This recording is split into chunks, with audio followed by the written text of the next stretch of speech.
Hello everyone and welcome to the Superior Talent Show, where unlike WandaVision, we didn't even bother to recast the brother. We've been missing for 2 weeks, so today we bring you a very special episode with a very special guest. So without further ado, I would like to welcome writer extraordinaire Kelly Thompson onto the show. Yeah, listen, Kelly Thompson, welcome to the show. Thank you so much for coming on and chatting with me. Thanks so much for having me. I have a couple of people who I've told, a couple of close friends that you were coming on, and they had questions they wanted me to ask. First, I have to say, because I just finished up reading it this morning, Black Widow issue 5. Wow.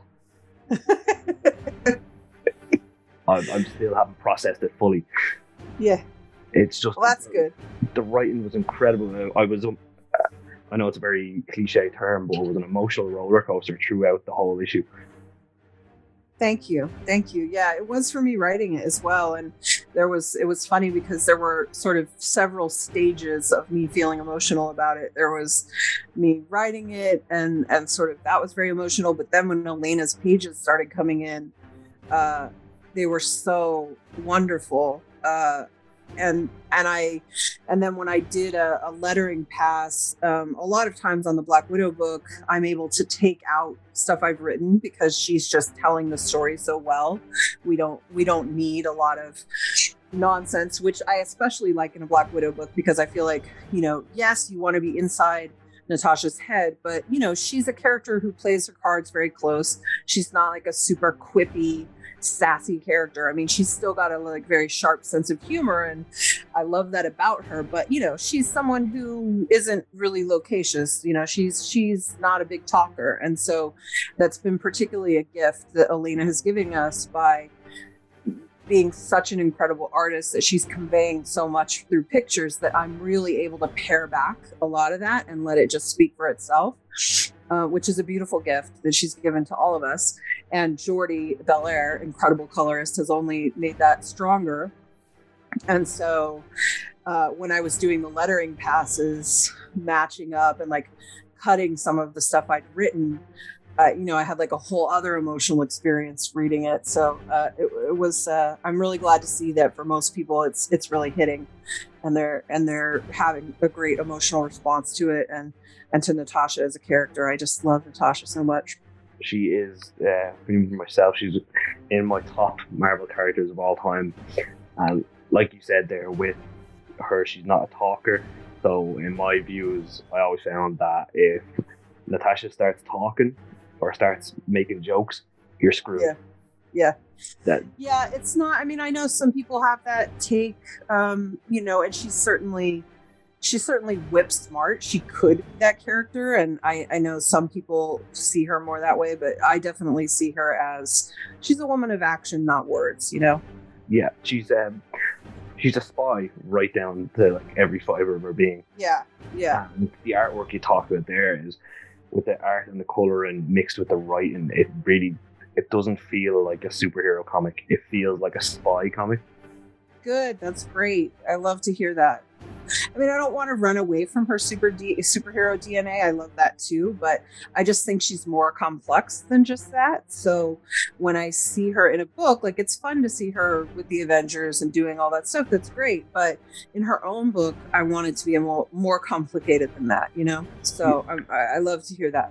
Yeah, I think with characters like that, you need to give them their own identity when they're solo. It's great having the superhero when they're having the team up, but in solos, Black Widow's a spy, Cap is a soldier, Tony's a billionaire, and the likes of that Hulk, Banner is a scientist. They need their own identities away from the Avengers, and you've done that really well in the Black Widow comic so far. Thank you so much. Thank you. It means a lot. And with you, to me, your writing on characters is just you get the characters. There's one that is coming into mainstream now soon that, in my opinion, you would be the quintessential writer for, and that's Kate Bishop. Yeah, thank you. To me, I liken it to Donny Cates' Venom. Yeah. Claremont is X-Men, and Kelly Thompson is Kate Bishop. Oh wow, that's incredible company to be in. Thank you. Yeah, Kate Bishop. I mean, she's really, I talked about it a few times before that. The first pitch that I was sort of trying to get in when I was trying to get in the door with Marvel. And you don't just blind pitch something from outside of Marvel. Like, you even have to sign a document to even be allowed to talk to them about pitching. So there's a lot of like stages, and steps in there. But when I was sort of trying to get my foot in the door there a few years ago, my pitch was Hawkeye Investigations, which eventually a couple years later became the Hawkeye book. And so, she's really been a character I really love. I loved, her origin. All of that stuff is actually pretty solid. Sometimes, when you go farther back, you encounter a lot of problematic stuff where it's like, oh, it's not so great, but it turned great. But hers is actually pretty solid from go. But I think we all sort of agree that she really blossomed under Matt Fraction and David Aja and Annie Wu. And I just fell so in love with the character. And when I was doing Hawkeye Investigations as a pitch, as a nobody who had never really written comics, or published comics, I should say, I sort of naively, why would you try to follow up something that you think is one of the greatest comics of all time? Like, what a great way to fall on your face, right? To be like, oh yeah, let me do something right after Matt Fraction. But I just couldn't sort of contain my love for that character. And so I just did it anyway. And fortunately, I had really strong editors and a really incredible creative team in Leonardo Romero and Michael Walsh and Jordi Belair again. And so together we were able to come together, and I feel like that book is really magical. I love it. It just from page one, it knows what it is. We didn't execute every single thing exactly how we would have liked. Like, we got sort of canceled at 10, which meant I had to like combine some issues into something, and then they uncanceled us and we got 6 more issues. And so there was, it's not a perfect book in that sense. Like, there was some like moving of the deck chairs sort of situation. But in general, I'm really happy with that book. I just think it knows what it is, and it goes full bore. And that's a character that, while you're talking about one of the reasons Nat doesn't talk a lot is because she's thinking. Like, she's not going to tell you what she's thinking because she's always making a plan, right? But Kate Bishop is more, I'm going to think about this while I say a million things at you. And like, maybe that's part of my plan, or maybe it's just part of my charm. Like, it's like a totally different vibe. Yeah, it's like, my partner now, we watched the teases and we've seen the images for the Hawkeye show coming up, and she wanted to know more. So I directed her towards your run on Hawkeye to get her to know more about Kate Bishop. And I thought, yeah, the graphic novel ordered for and waiting for it to arrive. It's your love for the character, I think, shows in the book. I've seen so many writers that have come in and have done a great job and a great story with a character, but you can always tell that maybe the character wasn't their first choice, if you know what I mean. Mm-hmm. But with yourself, it's Declan Shalvey wrote one shot for Immortal Hulk. There came out today. Yeah. I haven't read it yet, but I saw it. It looks great. Well, no, I won't give a spoiler, but you can tell in it that he really wanted to write the character. Yeah. It's always great when you can feel that love, for sure. And you're currently on Captain Marvel as well. Another very strong character in terms of not just physical powers, but in terms of personality and attitude, basically. Like, she's up there with the more stable Tony Stark without the cash. Yeah, she's, I love Carol. She was the first character I got to write for my first gig at Marvel was a co-write with Kelly Sue DeConnick on the Secret Wars miniseries for Captain Marvel's book. It was Captain Marvel and the Carol Corps.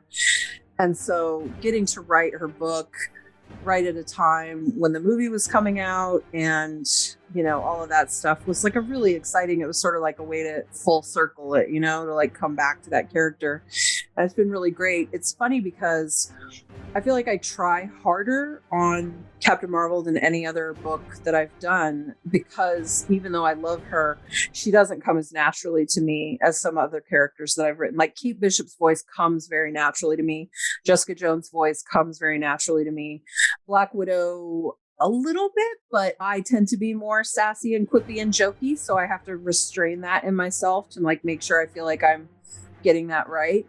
And Carol's a little bit, Carol's got sort of a more conservative bent than I do. I mean, not that I would say she's a conservative person in American politics, but, she's got this military background that makes her, not something I sort of have a touchstone for personally. And so, I've really had to put a lot of thought into like who she is and what I think she sounds like, because it doesn't come as naturally. But I will say that, Captain Marvel has certainly been probably the most successful thing I've done at Marvel, and people really respond to it. It's the longest run I've ever done, and a pretty long run so far for modern comics, because they don't tend to last that long these days before you get a new number one. So It's been a real fun success to try that and push myself out of my comfort zone a little bit.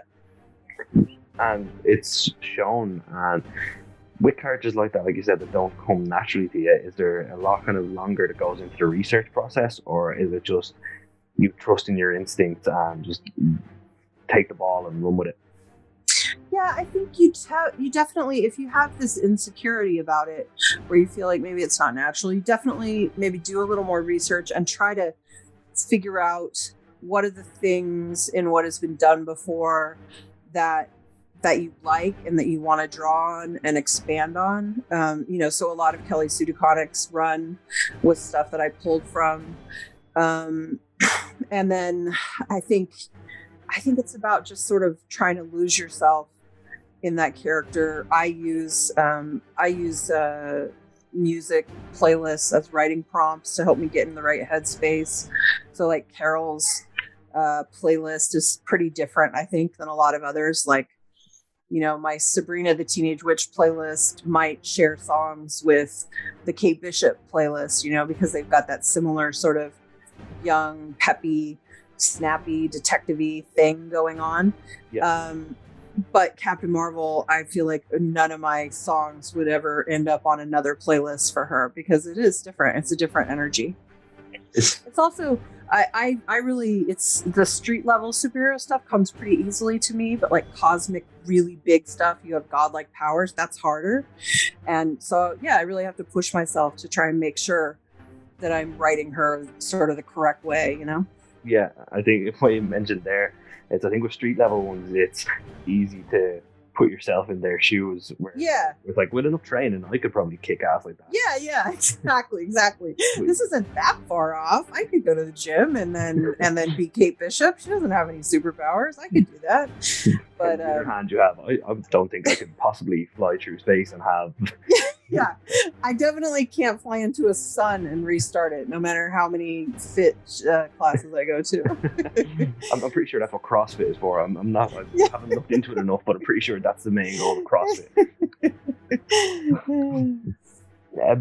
Speaking of your writing, I actually have one of my writer friends asked me to ask you that some writers write when the mood or inspiration hits, but others have a schedule with certain hours and a writing spot in their home that helps them focus. She wonders which you are and how your writing process works. Unfortunately, my schedule is such that there's no such thing as like waiting to feel in the mood. And even though I know that there are some people who work that way, I think that's not a great system for having a long-term writing career, because everything is easier than writing. Like reading a great book is easier than sitting down to write, and watching, power watching an entire TV series is easier than sitting down to write. So it's easy to fall into that trap of like, I'm not in the mood right now.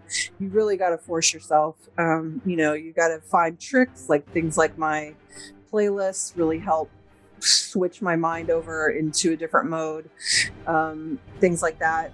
We have a small house that we rent, and so I do have an office space that I share with my partner, but I sort of hate it, so I mostly write in the living room, which is not ideal, because if you have the ability, you really want those separate spaces so that work can be work and play can be play. And I don't have a great balance of that right now, but I would like to have it. It's certainly a goal of mine to get some more space so that I can make those separations a little bit more. Yeah.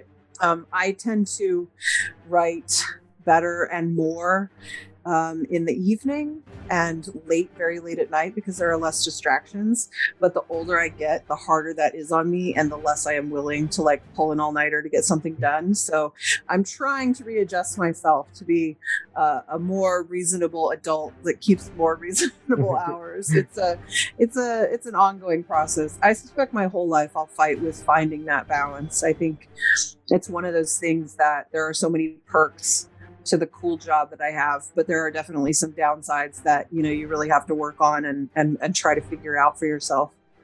Yeah, like you said, every job has its ups and downs. I sympathize with you with the getting your hours together. I still sometimes think I'm a 15-year-old who can stay awake for 30 odd hours straight. Yeah. In reality, I can barely stay awake for 10. Yeah. Same. Was writing comics something you always wanted to do? Was this kind of your dream growing up? I always wanted to be a writer, but I didn't really find comics until I was about 15. I had been reading since I was very little, like Archie Digest. I don't know, probably not now, but in the States when I was a kid, you could find those in like grocery store checkout lanes. And so I would beg for them from my mom when we were at the grocery store. And I loved them. I loved them so much. And I think that they were integral in teaching me how to read comics and to love them and about the format and everything.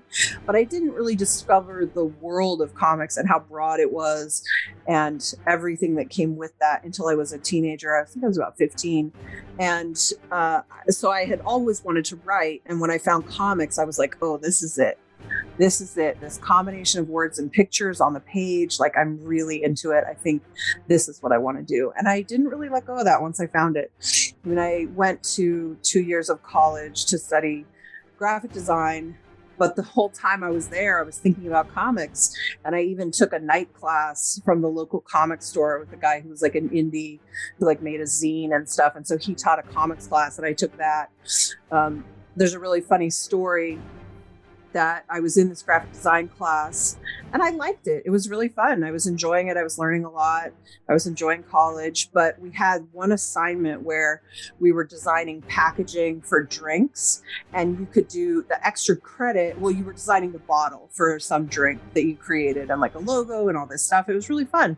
And for extra credit, you could design the 6-pack it came in or the 4-pack or whatever, and you could build that and everything. And I was like, oh, I really like this assignment. I'm going to do that homework. And so I did it and I got to class and every single person did the extra credit. And it was this moment where I was like, I'm never going to be the best at this, because when these guys go home, they're thinking about graphic design. But when I go home, I'm thinking about comics. And that was the moment I knew I wanted to transfer to the Savannah College of Art and Design and actually make my major comics. And fortunately, I had parents who were very supportive, possibly crazy, who let me do that. And so I took a year off to earn some money and buy a car and some other things to help me get through the school year. And then I transferred to Savannah. And I didn't get jobs in comics right after school. Like most people, I went off and just got a regular job and like tried to make ends meet and everything. But I never let go of the comics thing. And eventually I was able to start making it happen. Just like some of the characters you write, your perseverance paid off. That never give up attitude. Yeah, I mean, I think that it's pretty cliche, but the only way to succeed is to keep going until it works, and if you do that, then you can't fail, right? And it's cliche, but it's true. Like, no matter how many times people say no to you, you have to keep going, and that's how you eventually make it. So yeah, like I know lots of people I talk to have the same experience where they were turned down and shot down a lot, and kind of they could take it as a hit in the ego, or they could push through and go again. We have an old Irish expression that we use for if you say hurt your arm, or if you hurt your feelings, or you hurt your ego. My grandmother used to say to me, if my feelings got hurt, she'd say, "It's far from your arse, you won't sit on it."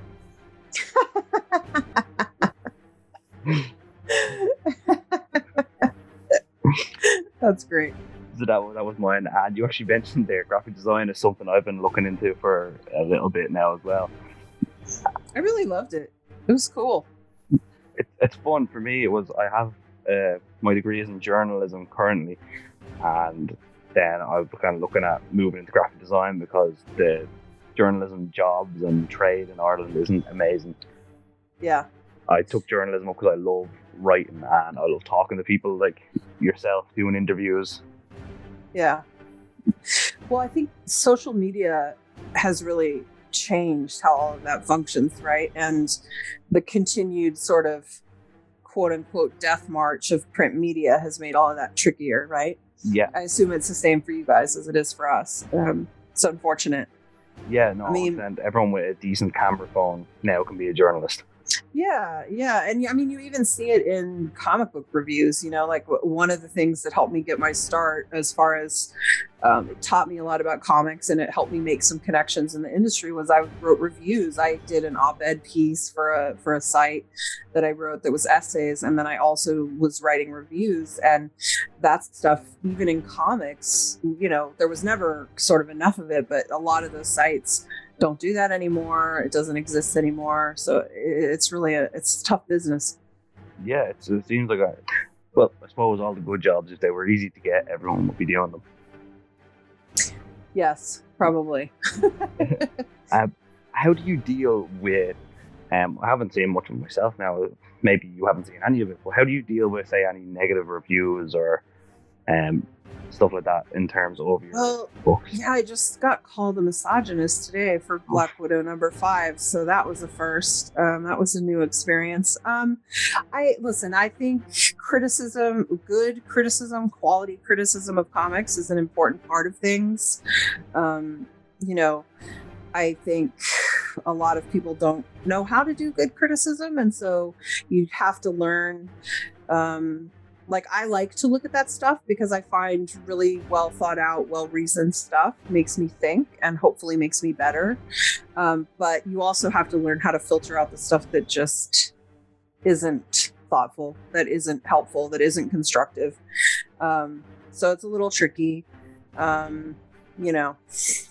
Yeah, there's a lot of, with social media brought some good stuff, but brought a lot of bad. You have a lot of the internet trolls as well that a lot of writers and artists have to deal with. Yeah. I've gotten very good at muting or blocking, but usually I prefer to mute the people that are just not there in good faith. I don't mind having a conversation with someone who has some points or who has some concerns, but a lot of people just want to hate on something or be cruel, and it's just not worth your time. But figuring that out is sort of exhausting and time consuming and frustrating. I think this particular review of Black Widow, I absolutely do not agree with it. I think they're projecting a lot of things that are not found in the book. And so I don't think it's good, but everyone has a right to their opinion, and that's fine. And I just try to take solace in the fact that the story seems to really be hitting a lot of people well. I'm getting tons of people saying it's the best Black Widow story they've ever read. The reviews, for the most part, speak for themselves. A lot of people are saying it made them think or see her in a different way. And that's what I'm trying to do. I'm trying to make people talk about it and care and emotionally invest. So, Yeah, I don't see how there can be a bad review. My one sentence review for that would be, "You broke my heart, repaired it, and then broke it again." I'm sorry, but also good. And we're here. Someone posted in a good-natured way on my timeline one of the panels from the book, and they were like, "You're killing me" or something like that. And I'm like, feeling emotions is good. It reminds us we're alive. So I don't know. Like you said there that seems to be a common theme with anyone I've talked to. The mute button seems to just becoming the way around it to just kind of push away any any kind of trolls, not criticism. I know, like you said there, criticism can be good and it can help you move to the next level and help you think, but the trolls, I'm finding the mute button, people are finding that better than actually interacting with them. Yeah, if someone comes in bad faith, I just have very little patience for it now. Again, if you want to talk about things or you have concern, I try to engage as much as I can. I do think I learn things from getting things right and from getting them wrong. I mean, I'm one writer. I'm completely fallible.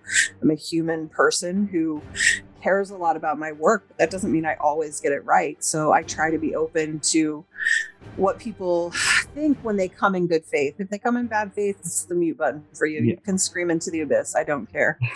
And I think that it's made my online experience much better, but I don't love it. I don't love the idea of, I don't want to create an echo chamber where people are only saying my work is good. I don't want to create that situation. So I try to be careful with it, but Yeah, it's more kind of you accept constructive criticism.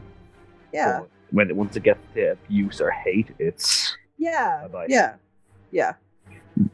I also have a very low tolerance for people saying bad things about other people that I like, or people that are my friends or my colleagues. There's a weird thing that a lot of people do, and it's one of the things that would be my top things that I wish fans would stop doing, which is praise you while denigrating something else or someone else. Yeah. By doing that, first of all, it's a very small industry, so a lot of us know each other and like each other or like each other's work.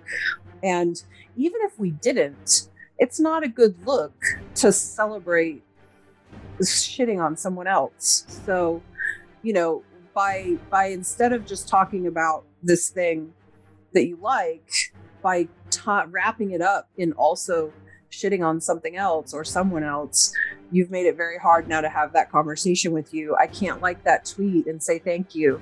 Yeah. Because in the same breath that you're saying you love this thing I did, you're saying, oh, it's so much better than so-and-so's thing. And I'm like, well, now I can't really talk to you about it. So, yeah. There's a thing, like you said there, you can big up someone's work without putting down someone else's. Yeah. And that doesn't mean I'm saying everyone should be happy or positive all the time, or that you shouldn't talk about things that you don't think work or you don't like. I started as a reviewer, for Christ's sake. I get it, but tying them together that way, you're immediately cutting off the conversation because you don't know that person. That's the other thing I would say is the over familiarity of Twitter. It's not great. I try to be really accessible to fans, and I think I'm pretty approachable, and I'm just a normal person. So I think it's easy to feel like you know someone then. Yeah. But sometimes people really overstep, and I know they don't mean to do it, but it's a bit off-putting. When they're acting like they know you or that you're best friends, and you're like, we are not friends. I don't know what happened here, but we do not have that relationship that's being implied here. So it's a little tricky. Yeah. A little tricky. A lot of minefields, right? Yeah, 100%. I've noticed as well that the comics community, at first when I started reading comics, I just considered artists on different titles. That was their job and done. But the more I kind of started interacting with artists and writers, I've seen these actually are a fairly tight-knit community. While these may not be family in the sense of brothers and sisters, it kind of spans to cousins who talk to each other every now and then, but everyone seems to know everyone. Yeah. It's pretty intimate, they do. And a lot of those relationships are complex. I'm not saying everybody's friends. That's certainly not the case. But even if they're not friends, you don't want to get a reputation for crapping on your colleagues, you know, and a lot of people that you don't know, who knows if you're going to know them. So, you don't want to, you don't want to burn all these bridges in this small industry. It's just not wise. Yeah, no, 100%. It'd be like me going into work tomorrow and talking crap about one of my colleagues and expecting not to get any repercussions. Yeah. But doing it in a very public way, like in the break room. yeah, exactly. The water cooler. Well, back to comics, I will get in trouble with another guy on the network I'm on who loves retro movies and stuff if I don't bring up your run on Rogue and Gambit. He's a huge Gambit fan, so I would be in trouble if I do not talk about Rogue and Gambit. That was a dream come true book for me. I mean, those are my favorite characters going back a long time. 15-year-old Kelly was super in love with them. I used to buy extra comics they were in to like cut them up and make collages. I was a super fan, maybe a little dangerous. So when I got the gig to like bring them back together and explore their very complicated, sometimes weird history in Rogue and Gambit, it was honestly a dream come true. Yeah, and the two characters that the way you wrote them, I can hear their accent in my head. I don't know whether it's just knowing where they're from, but it was the dialogue and the phrasing of certain things that I could hear that accent, and I almost talked in that accent after reading one of them issues. Oh, that's funny. It's nice that you said that, because a few people had an issue with that because I really pared their accents back. I didn't write them nearly as intensely as they often get written. And it wasn't because I don't like that, although sometimes I don't, but it was more because when you see them in a team setting, it's fine. It reads fine. But when you're two characters in a 2-character team-up book, every line ends up being this weird phonetic spelling, and it was just way too much. It was just completely overwhelming to read it that way. Like, it was very frustrating. And so there's a little bit of a lack of authenticity there. I mean, I tend to write Rogue with less of an accent than some people anyway, just because I feel like you're so well traveled at that point. Like, your accent has probably softened up a little bit from time away, as happens. But yeah, it was a definite choice we made to like do it, but not do it up to 10, you know? Yeah. So I'm glad it worked for you. Yeah, no, I think it works well, just like you said there. I think it works like an accent would in real life. Like in the team-up books, their accent would stand out a lot more mixed in with the other accents of the team. But where in their own kind of standalone story together, their accent wouldn't stand out nearly half as much when that's the only accent going on. Yeah.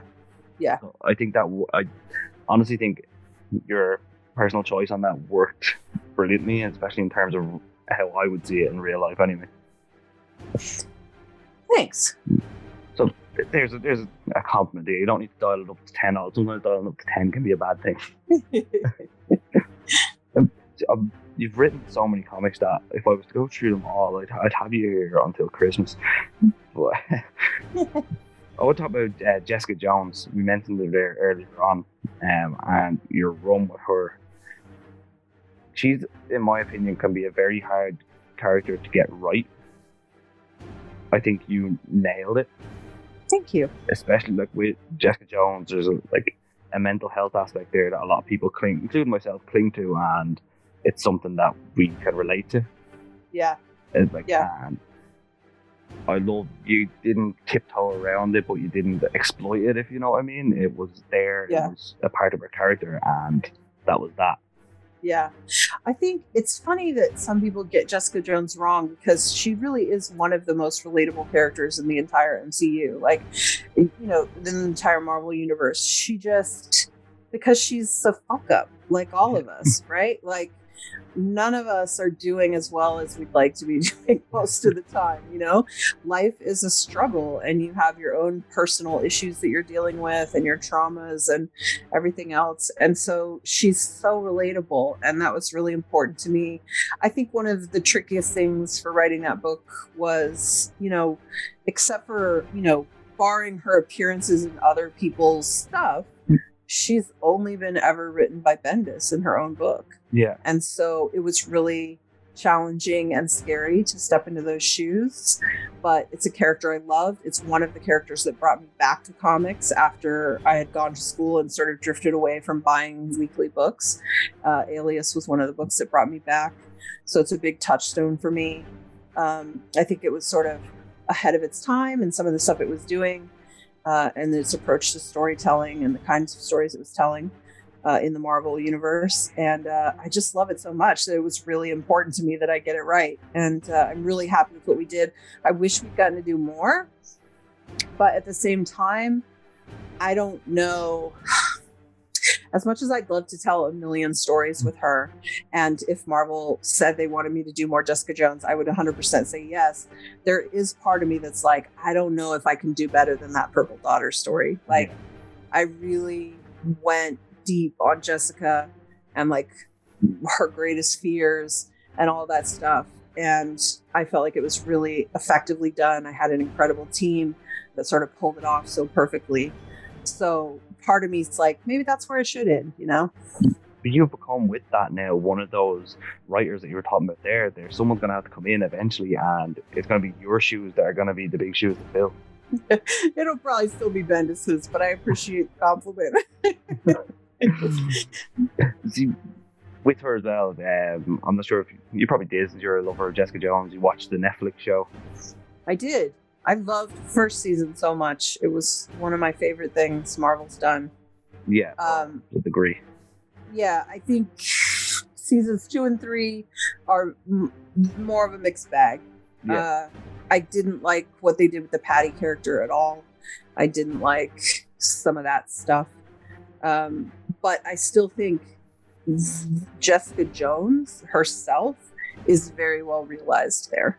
Yeah, I think Kristen Ritter was just the perfect casting for Jessica Jones. She really was. She really was. And I hate to say that I was skeptical when they first cast her. I was like, I don't know. And then, man, boy, was I convinced. They nailed it. She nailed it. It was great.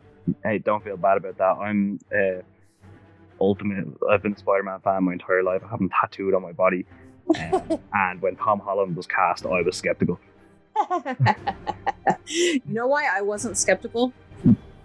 Because did you see that movie, The Impossible? I did. It's about, yeah. So that scene when he's reunited with his brothers made me weep like a baby. And when and it was a lot of it to his performance, was down to his performance. And if I see that part of that movie completely out of context, I don't have to be primed with watching any of the other stuff. I just start crying. I just find it an incredibly emotional performance. And so from go, when they cast him, I was like, oh, I can see it. I can totally see it. That kid can do it. Yeah, he was one of them where I think in my own little imagination, I was thinking I should have been cast, but you know, trying not to hold a grudge. Even though I That's didn't funny. I like that. My pick was Dylan O'Brien. Yes. He would have been amazing, but I can't fault the Tom Holland of it all. And certainly they wanted to go younger. Obviously, that really worked for what they were trying to go for, which makes sense. Yeah, it worked for me. My first ever comic book was actually the person we mentioned there a few minutes ago, Bendis, was his Ultimate Spider-Man run. Oh, wow. Yeah, well, that's interesting. Spider-Man 1 in 2000. I was 6 when I got that comic. Wow. To me, I've seen a lot of people who don't like Tom Holland's Spider-Man, and they be the people that grew up on Amazing Spider-Man and Spectacular. Whereas to me, growing up on Ultimate, he fits the character to a T. Yeah. Which is exactly what I felt with Kristen Ritter in Jessica Jones, and then after reading your run in Jessica Jones, I was like, that's just like it picked her out of the page and made her live action. Yeah. She really embodied the character in such a great way, and they handled it so perfectly. And David Tennant was an absolutely unbelievable Purple Man. Like, he's so charming, it should be illegal. Like, you're like, why do I like the Purple Man? I hate this. Like, it's such a horrible conflict it creates within you, right? Because he's so good. David Tennant is just one of the most talented individuals, I think, when it comes to acting. I think he's very underrated. Yeah. As well. But his roles, like in Jessica Jones and Harry Potter, even in Doctor Who, the man has a range, and his Purple Man was charming, unsettling, and I halfway through I didn't know whether I really despised him or whether I kind of like them. Yeah, I definitely went through that process myself where you're like, oh God, I don't want to hate this. I don't want to like this guy. He's a monster, but it's so tempting. Did you watch Broadchurch? I didn't, no. The first season is truly excellent. I think seasons 2 and 3 are meh comparatively. He's still very good in them. They're just, the stories aren't as good. But if you're a fan, I'd highly recommend checking out at least the first season. Incredible locations too. Although that's said as an American, for all I know, you guys look at that and you're like, meh. But for me, it was incredible locations. That's one of them things. Like when I see a movie that part of it is set in Ireland, it's a field down in the country somewhere. I'm like, we have ruins of castles and round towers and like old Viking villages everywhere, but you chose Farmer Joe's land down in Cork. Just that's funny. Well, I'm sure I'm supposed to know where this is, but I'm showing my ignorance. This is on it's a seaside town, and there's some very interesting architecture that I don't know that it's in that town. It could be somewhere else, shot to look like it's there. But there's some incredible beach and these cliffs. Oh, it's amazing. It's definitely a sort of Gotham situation where the setting becomes its own character. Yeah, in and of itself. I'll have to give that a look. It's not as I'm going to be going to any parties anytime soon, so I have the time. Yeah, now's definitely the time. You went from, like, you've written these series characters. You're writing Black Widow now, you're writing Captain Marvel, Jessica Jones, you have Kate Bishop, and then you had a run on Deadpool, which is the complete opposite side of the coin. How was that tackling Deadpool of all characters? Well, I really love Deadpool, and because I love comedy books and sort of think they're underrated, especially for how hard they are to execute correctly or well. Everyone's got a different sense of humor, so that salt to taste can be a very tricky and deadly blend. But I was incredibly excited to do it. But I was also terrified. I was also excited because rarely do I get handed the male protagonist character, which makes sense. But, you don't want to pigeonhole yourself and only write ladies. So I was excited to be given sort of a marquee dude to write. I was excited for it to be comedy and action. And I enjoy the meta-ness of Deadpool. So it was a really good fit in most ways. But I was really terrified because if you talk about research, I try to be someone who does a fair bit of research, and it's impossible to read everything Deadpool's been in. And so you immediately feel like you're on your back foot there because you're like, oh, am I as informed as I need to be? And then even if you don't have a chance to read everything, the guy has done everything. He's been everything. So coming up with a good angle for your story and a thematic arc for him is a little tricky because he's teamed up with everyone, he's fought everything, he's died, everything's happened to him. He's just everywhere. Like, he's not a character that sits around, So it was very intimidating and overwhelming. Yeah, the man has legitimately killed the entire Marvel universe. Yeah. I mean, exactly. So that's a story. So yeah, it was challenging when we hit upon.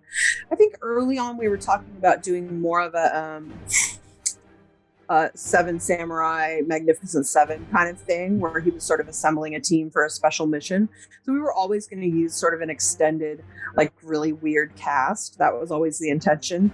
But then somewhere in there, and I can't even remember how it came about, in the process going back and forth with my editor, we hit on this idea of the monsters relocating to Staten Island under some weird, our old rule from back when New York was founded. And that legally there's nothing New York City could really do about it. And so it created this problem. And then, of course, he inadvertently ends up as king of the monsters. And I just thought it was a really incredible way to, like, talk about what is a monster anyway, like, who defines that and what is it. And for Deadpool, a character who really straddles that, because he's been monstrous in so many ways. I mean, people perceive him that way because of the way he looks, but also he's done monstrous things as well. So there were a lot of really great questions that tied directly to Wade as a character, and I was really excited to explore them all. We got to do some really great stuff that I loved. Unfortunately, COVID especially really boned us, and so, I want to believe in a different year we would have gone longer. We would have gotten to do more of those stories that we were setting up, but it is what it is. It's a tough market, man. It is indeed. I can only imagine how has COVID changed kind of your method of working and your life in general. Well, I'm doing better at it now, but like many people, it probably affected me so much less than most people because I was already working from home. I was already very reclusive. It shouldn't have affected me, but it shouldn't have affected me that much. I was a lucky one, but I think it just goes to show how powerful the psychological effect was. Yeah. Because even though my life was not drastically different, I really struggled like so many people with depression, anxiety, inability to focus on my work, stuff like that. There was a while there where I had to take some freelance work to sort of make ends meet outside of my regular comic stuff because comics was in a sort of weird holding pattern. So that was like, I was very lucky that panned out right, but it was very stressful. And then, I was probably from June through October or November, due to health things and COVID things and all sorts of nonsense. It was probably the least productive I've ever been in my career since it started. And it was pretty scary, but I'm doing a bit better now. So hopefully that was just a blip and we can all move forward now. We'll see. Well, it seems like you're just projecting and getting us all back now by affecting our emotions with Black Widow. Exactly. Wanted you all to suffer like I was. I think what you mentioned there, I'm not much of a go-out person myself, but I think it's once the option is taken away. Yes. That's when it becomes mental. And myself here, I've a toddler who trying to manage a toddler during COVID when we can't go anywhere. Yeah, especially it must be incredibly difficult when you have a toddler or any child that needs to be experiencing things and learning and growing, to be a fully functional kid who's going to grow into an adult. Like that's a lot of pressure and a lot of strangeness to introduce to the equation, Yeah, it's crazy that there's a lot of kids that are growing up now that this will be what they know. Yeah. When they're especially ones at a certain age, like maybe 5 or 6. Yeah. COVID, like 2 years to them is a lifetime. It's crazy. I saw someone talking on Twitter, it was ages ago now. They were saying that their kid who was young, like 2 or 3 or something, was asking them, what was COVID-18 like, Mom? Like assuming that there's a COVID every year. Yeah. And that this is just the way things are. And she was like, it broke my heart that like he didn't even understand what the real world was because this is what he had known sort of since he'd been alive and aware of the outside world. It's pretty crazy. I mean, we never could have imagined this. Like even people who spend their days imagining these kind of things, none of us ever bothered to imagine this because it's too boring and horrible for everyone to be trapped inside. Like it's just a terrible story. It's awful. Like who would have thought the worst thing in the world was being told to stay inside, not go outside. Yeah. And it's like you mentioned there yourself, the mental health aspect really did hit a lot of people hard.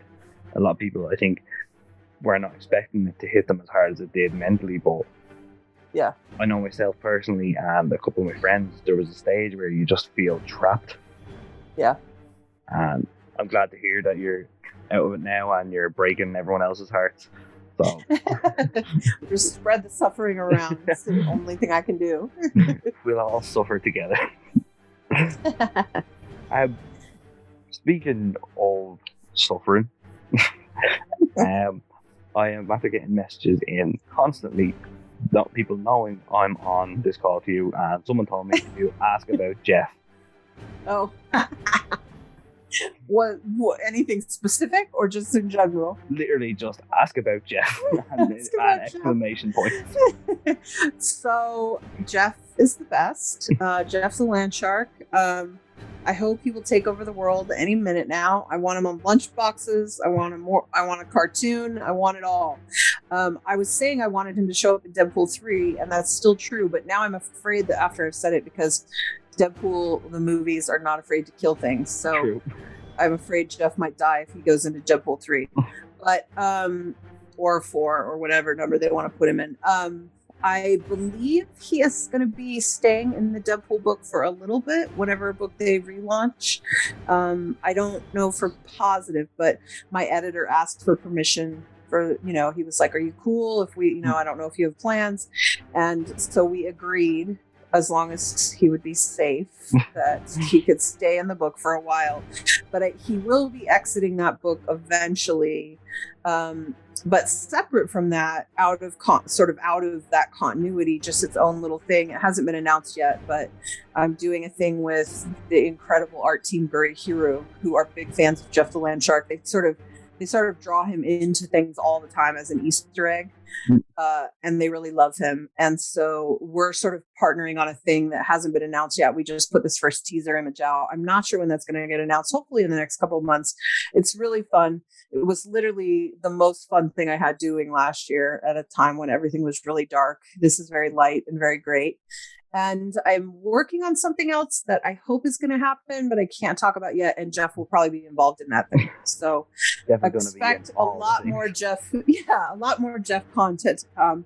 I know there was talk about, someone was asking me about putting him in something else, but I'm not sure if that project's going forward or not. So definitely expect to see him around. Just because I'm off Deadpool doesn't mean he'll disappear. He's been made now. Like he's in the Marvel Legends toy line. Yeah. Line now as well. Yeah. How was that? That must have felt incredible seeing that. It was really fun. It was really fun. But I'm not to be like, nah, that wasn't good enough, because it was great. It was like a really great moment to realize that's happening.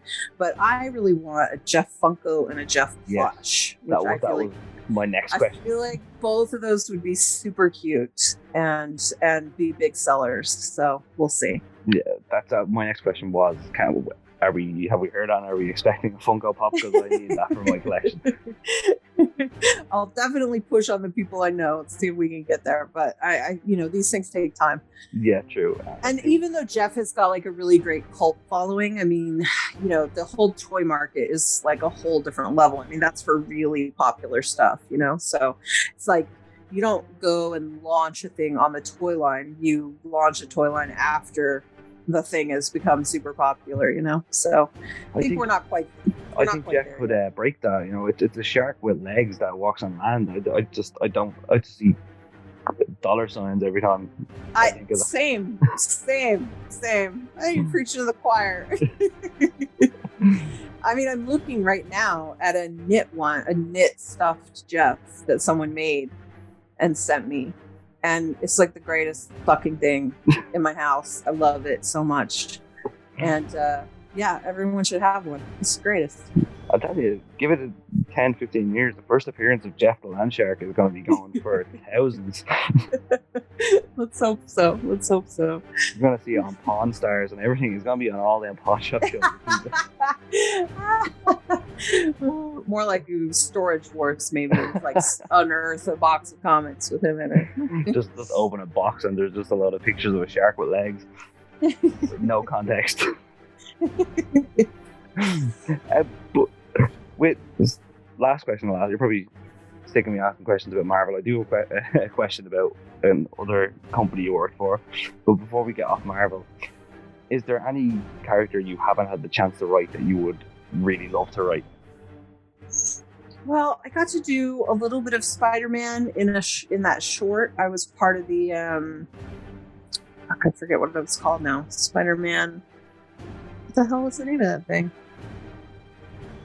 Oh my god, I can't remember.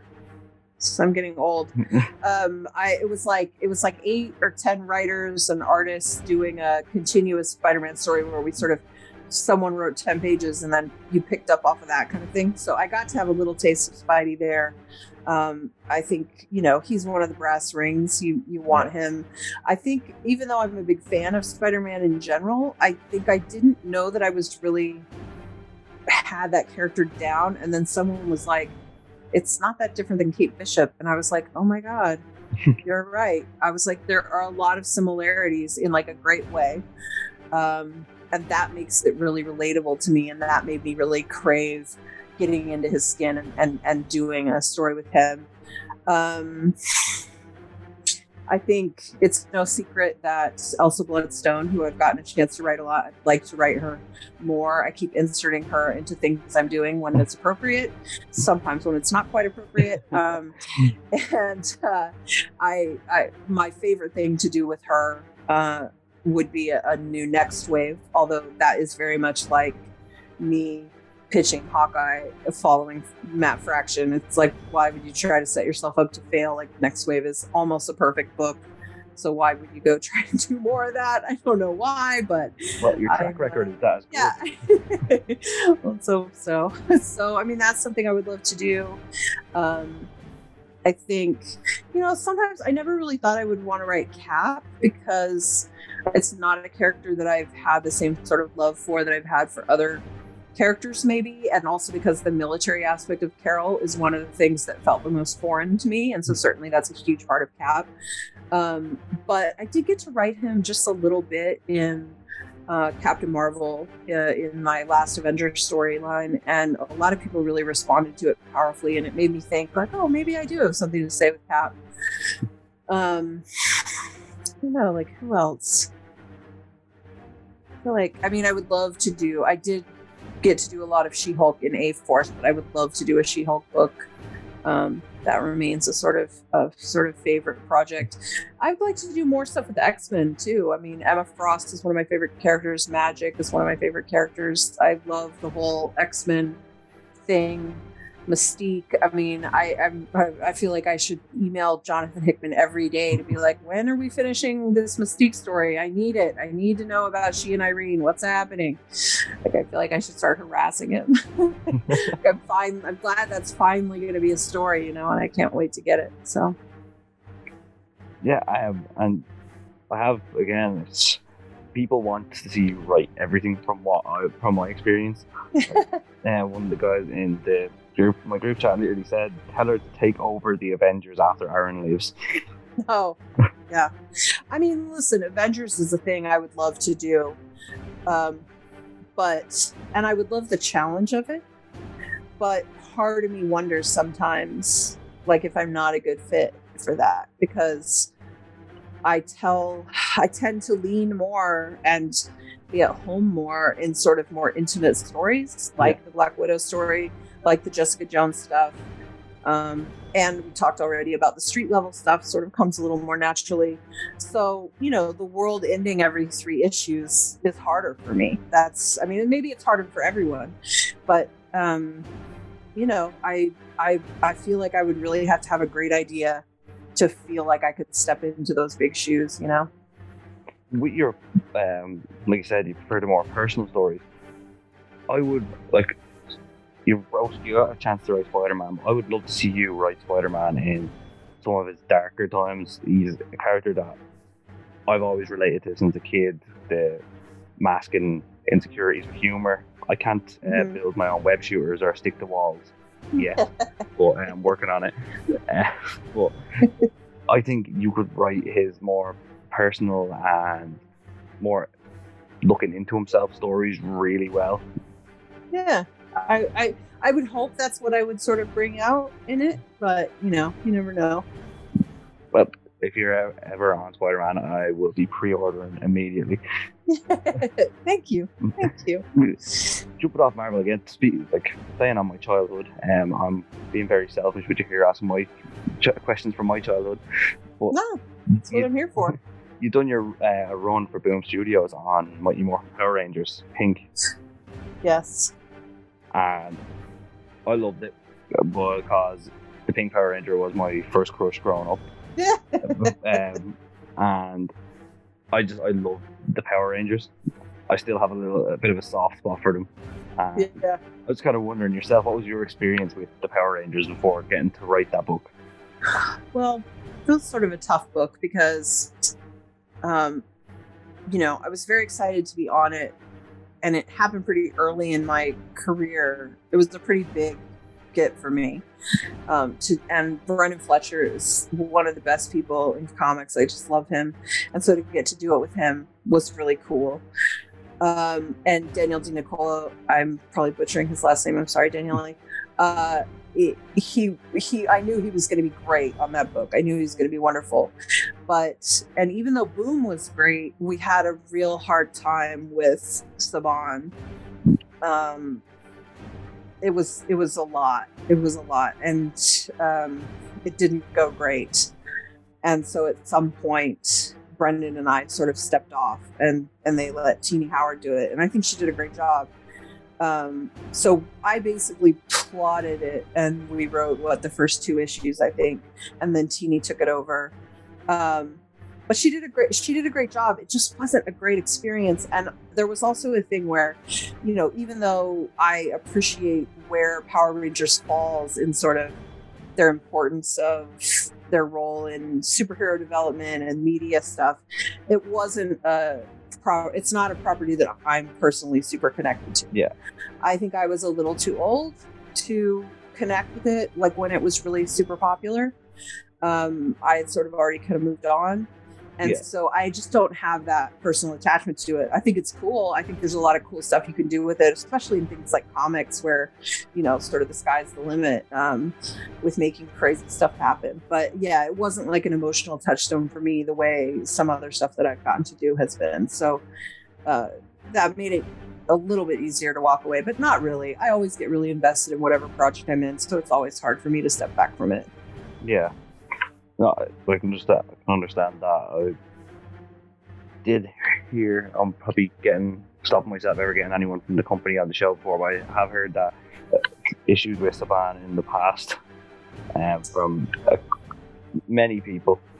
Yeah, I mean, I'm not trying to be rude or throw them under the bus. I think, their job is to look out for their property. And so they have to do what they feel is right. But I mean, like, we were, especially because at this point, I maybe do a draft and then a revision. Like if there's a big problem on something I'm doing, maybe we have a couple of revisions to figure something out. But for the most part, I do 1 or 2 drafts. And that's not always the case. When I was younger, newer writer, I was probably doing more drafts and there was more of that stuff going on. But because Brendan and I were writing it together, it was sort of doubling the amount of drafts because he was going over it and I was going over it. And so whatever. So I think one of the drafts that we turned in, we'd already done 10 drafts between the 2 of us. Yeah. So that's an insane amount.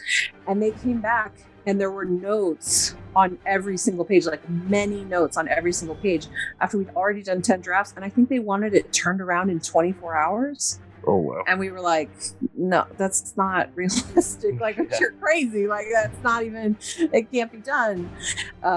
So it was stuff like that. But like, you got to respect that they're just trying to protect their stuff and like make sure it's presented the way they want it presented. And it's a very hard, I think Boom was very good at, sort of helping them understand like some of the things they were asking for weren't going to work in comics like that, because a lot of times when you're dealing with that parent company, they know what they want for their property, but they don't know comics well enough. Yeah. And so, Boom is in a really tricky position where they have to sort of help them understand comics and then help the people making the comics understand, well, we have to represent these certain things. And so they have a really tricky middle management job kind of thing there.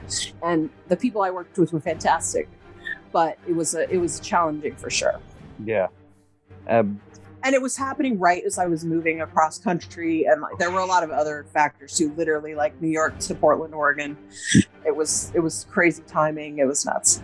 Yeah. Can you imagine, especially early on in your career, hitting all them kind of roadblocks.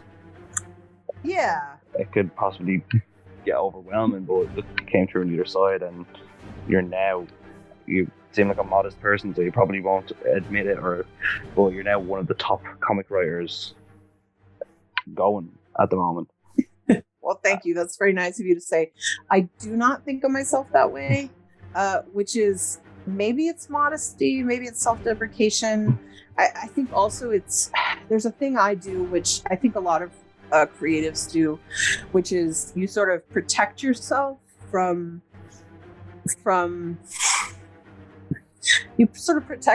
what you think is going to be a success. Like I think one of the best examples of how you do it is because, there's always this weird Hollywood stuff that floats around the outside of things, like, oh, are they paying attention to you? Do they want to give you money for something? Do they want to option something? Do they whatever? And listen, that stuff is great. It's part of how we're able to make a living, quite honestly, because comics does not pay a lot historically.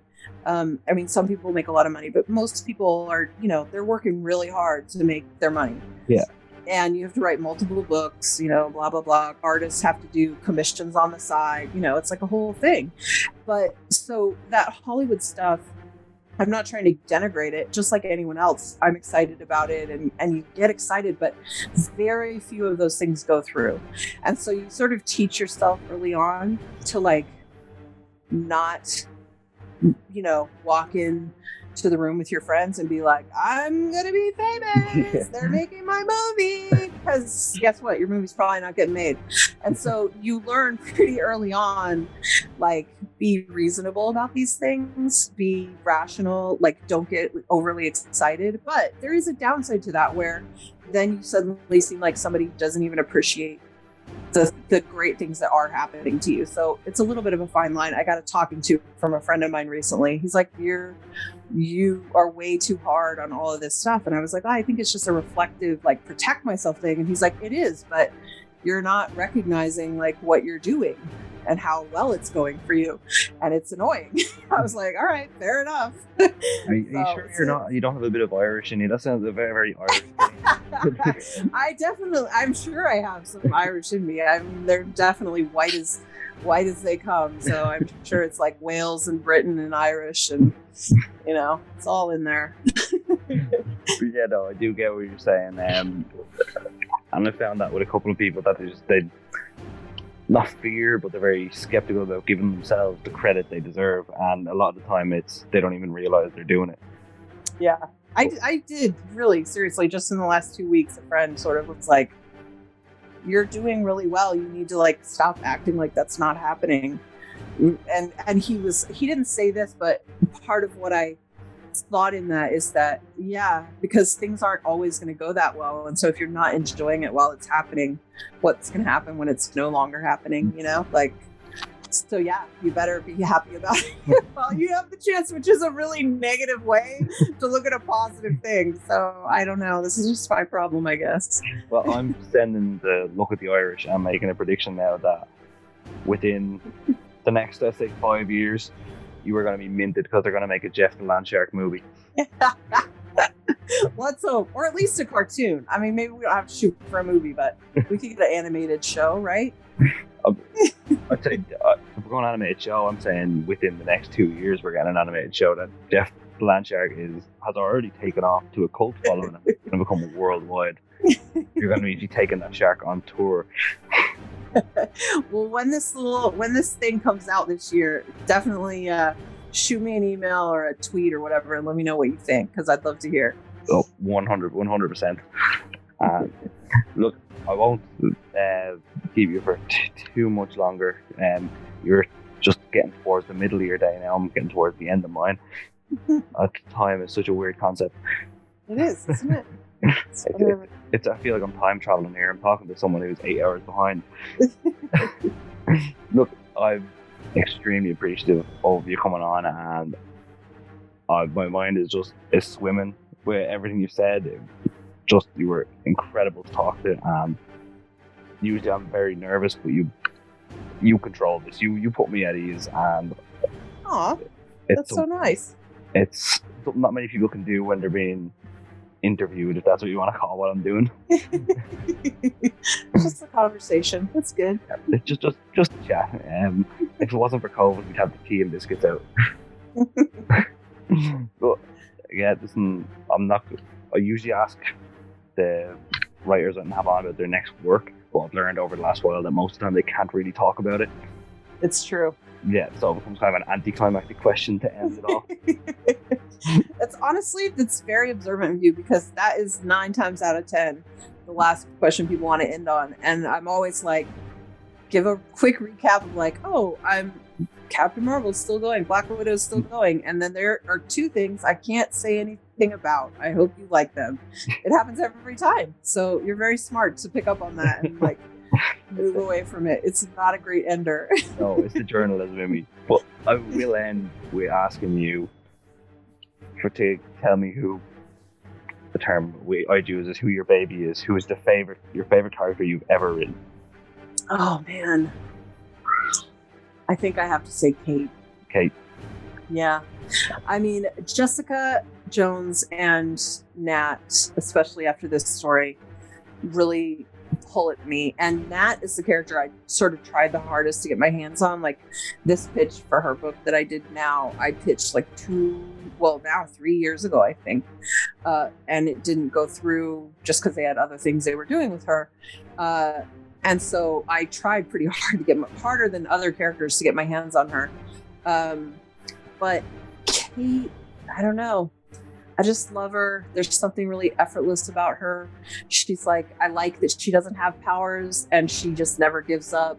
I like how similar she and Clint are, even though they would think of themselves as being very different for the most part. The truth is the reason they share the Hawkeye name to me, which I know it's inconvenient for branding reasons, but I really like it. Yeah. That people share a name. The things that are quintessentially Hawkeye about them to me are like how they never give up and how crazy they are to be like, yeah, I'll stand right next to Thor and fight supervillains. Like, I love that about them. I love that they're always covered in bandages, and there's this sort of never say die thing about the Hawkeyes that I love. And I think Kate's voice, for good or ill, I've really put my mark on. It's probably the thing I've been able to put my mark the most on.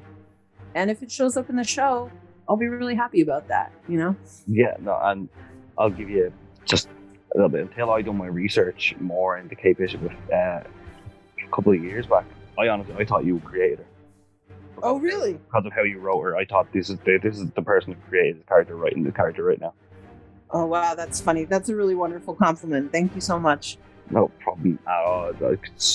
And I'm hoping, like you said, there were things that make them Hawkeye. My favorite scene from, I think it was Age of Ultron, is Clint turning to Wanda and he's like, I have a bow and arrow and there's flying robots out there and none of this makes sense. And it's exactly that. Like you said yourself, they never say die. There's gods and robots and wizards flying around and dudes in billion-dollar iron suits, and he has a bow and arrow. I think it really gets to the core of what we care about in superhero stories. No matter how much you dress them up or down, no matter how many powers you add or subtract, it's not about that. It's about the person inside, their heart, their belief, their never give up. And so Hawkeye's really embodied that in a very stripped down way that's obvious, in a way that Thor and Cap and Carol and Doctor Strange, those characters all have that too. It's part of why we love them, but it's so much more dressed up for characters with godlike powers, and so it's easier to sometimes miss, but it's really on the surface with Kate and Clint, and I love that about them. Yeah, no, 100%. But no point, I'm going to plug it anyway, but this episode will be out on Wednesday the 24th, usually by the time I get around to it. But for anyone who hasn't got it already, it's been out a week by the time this episode drops. Black Widow number 5, you need it. You need to get your heart broken. You need to get it repaired. You need to get it broken again. And we have a little bit of a break before the next issue. So the next issue is drawn by Raphael de la Tour, who he did an incredible job. And it's a standalone issue that sort of kicks off this new arc. And then Elena comes back for 7 through 10. But we've got a little break, so if you want to catch up by reading the first 5 issues, they're out now. Wow, you're really going to do that to us emotionally and then leave us with a mid-season finale. Well, at least it's not as bad. At least it's not as bad as the break between 4 and 5. That was a killer. I was heartbroken that our schedule got messed up and that happened. But comics, it's not perfect. Comics and COVID, they just don't mix. They really do not. They really do not. Yeah, Black Widow and Captain Marvel out currently are the two books that Kelly is killing it on.